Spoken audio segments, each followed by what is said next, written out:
So where do I start? I have no idea. Hey guys, welcome to the channel. This is a new Hey guys, welcome. Friends call me DK. This is the chapter 1 of the vlog. Not new to YouTube. I have definitely other channels. I've tried, keep going. You'll probably hear the 3D printer in the background. So I decided to try for the first time just a blog about my history, and hopefully it resonates with someone out there. So who am I?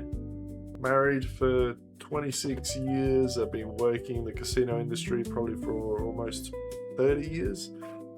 And casino industry has definitely been fun. It's allowed me to have all the opportunities that I had. It's not what people think. Casinos definitely have a stigma about them, but it's just quite interesting. Like, you do have your good and your bad points, like anything, I guess. People say casinos are rigged, casinos are scamming. The reality is there's nothing riggy about it, there's nothing scammy about it. Casinos are fairly transparent, at least in Australia. You can see what the odds are on a table. Every game is designed that over time the house will win. That's just the reality of it. So if you're going to a casino to expect to win, then really you're lying to yourself. But anyway, I'll get to that in a minute. Where did my career start? Where it started and where I am right now, it's very different. I think personally, I peaked around my 30s, I want to say. So yeah, so I started in food and beverage actually. Used to be a bar attendant, came second in a Suntory Cup competition over in Western Australia. That was quite fun. This country, I guess, is quite interesting how we treat all work as just work these days. I think a lot of people have lost the idea of careers. There is a mentality where if you spend too long in a job, what's wrong with you is what they say. And then you could spend years at a job and have nothing to show for it, get made redundant one day. But that's the reality of life. Life is not fair, and we all expect things to be our way, but the reality is it doesn't work that way.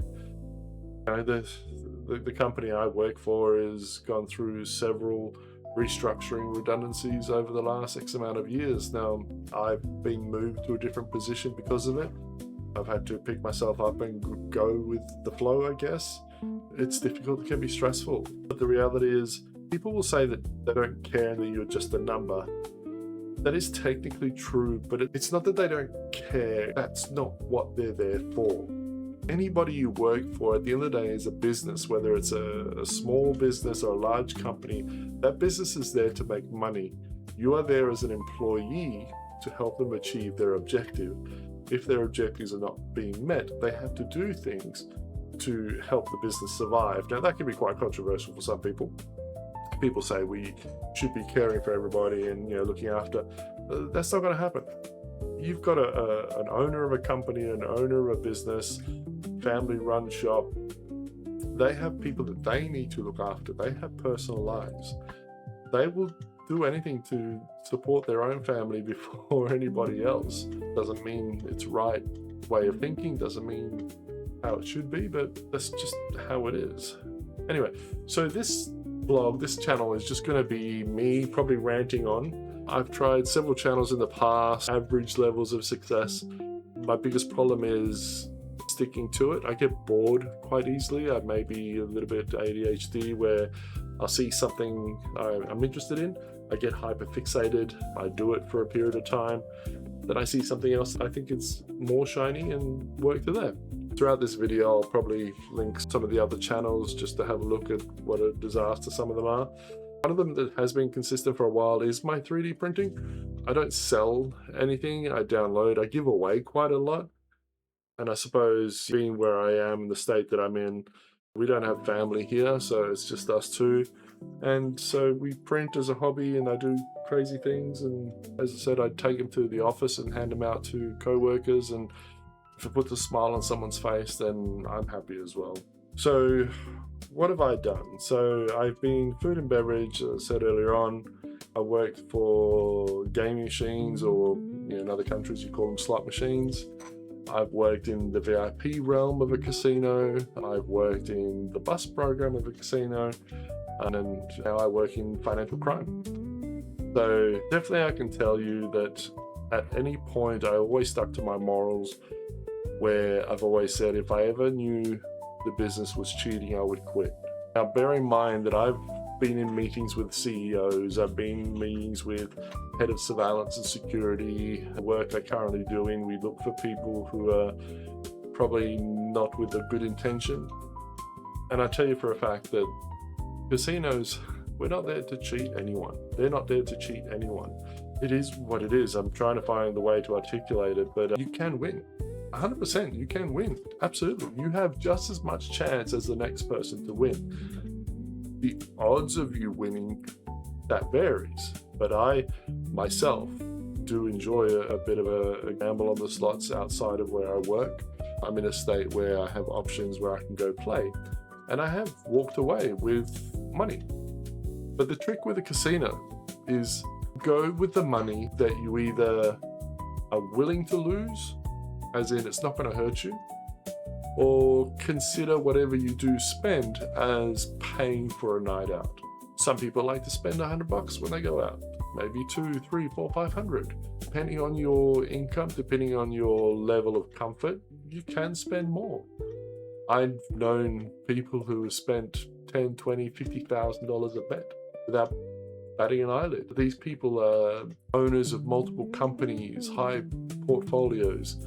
They really enjoy their life, and their life is so dictated by their businesses that that's what they do to relax. They go gamble to relax. Now, it's easy to judge somebody when we're in a different position. We can think, well, what about give to this, or what about give to that? Not everybody thinks the same. It would be nice to, but can't really judge them for it.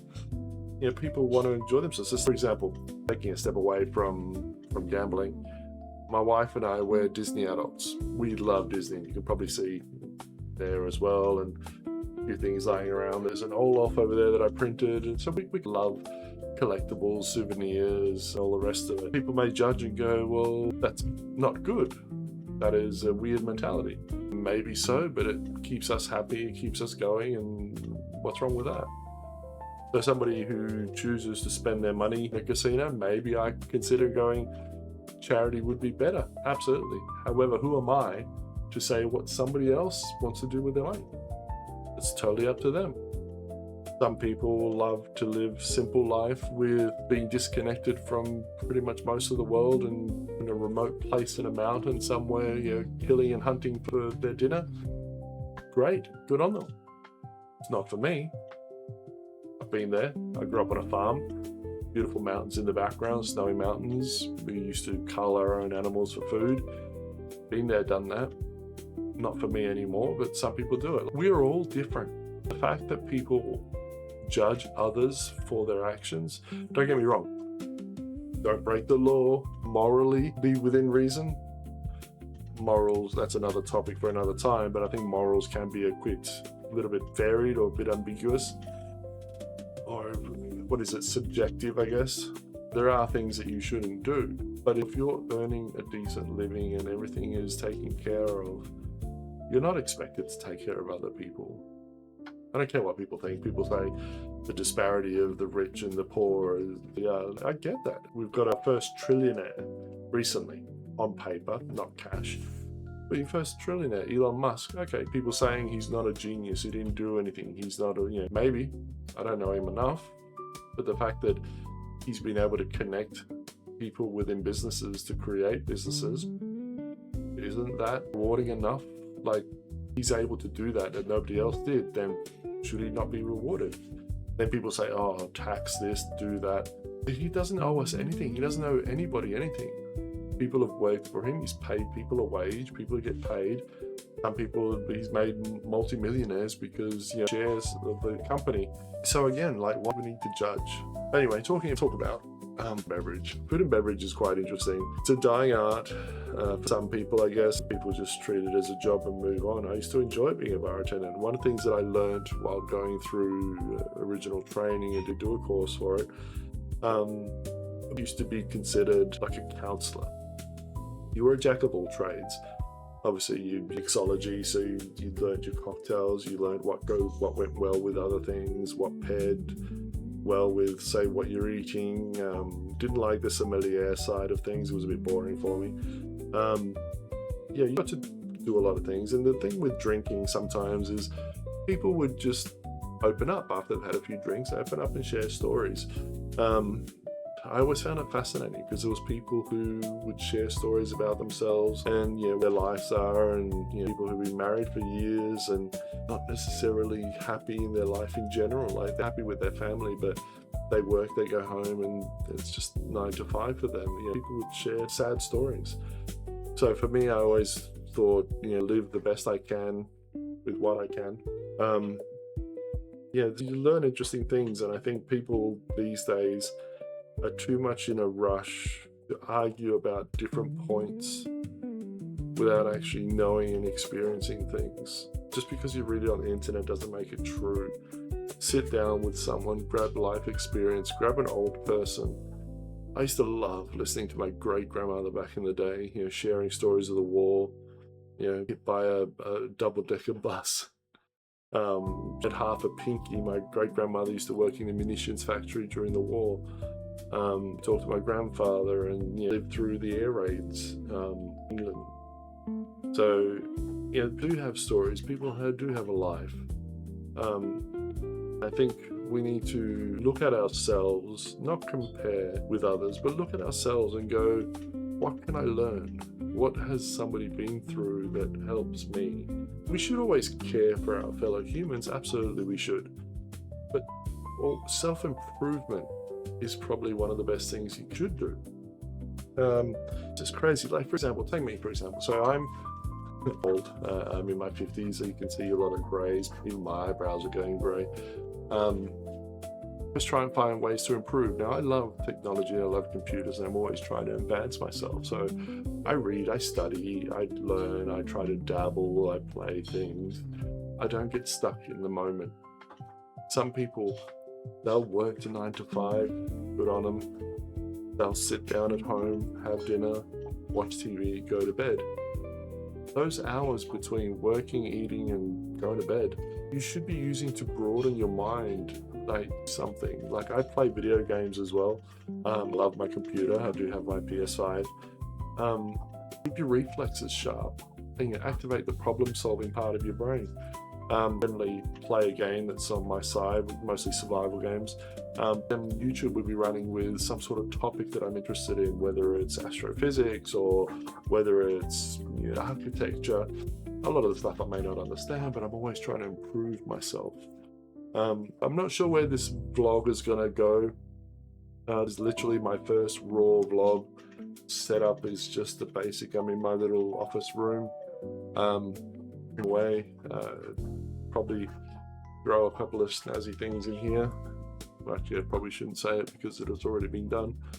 But anyway, look, if you want to know more about the casino life, or if you want to talk about bartending, my current biggest is Japan. So my first trip was last year with the family. I took my whole family from West Australia. Here it's just my wife and I going. Try and do as much as we can, and of course we're going to Disney and Universal Studios. Japan enough that I feel like I've lived there a long time. Speak the language. Really wish I could speak more, and I probably need to try and focus and learn a bit more when I do that. So if you're interested in somebody who's been around for 50 odd years, who's worked in a casino most of his life in almost every aspect of a casino, drop a question below, send me a message, please maybe drop a like and maybe follow to get noticed when the next vlog comes up. I don't know how often I'll do these. Try and do them fairly regular, I guess. Like anything, if I get bored with it, I'll probably move on, but I hope that if I spark someone's interest in a conversation, I hope to share more of my life experiences, point of views. Some of my point of views are quite controversial, which I'll probably touch in another vlog one day. Whole left-right thing drives me nuts, but I'm happy to have that conversation. No topic is off the table. But question below. Let me know what your thoughts and what questions are, and I hope to see you at the next video.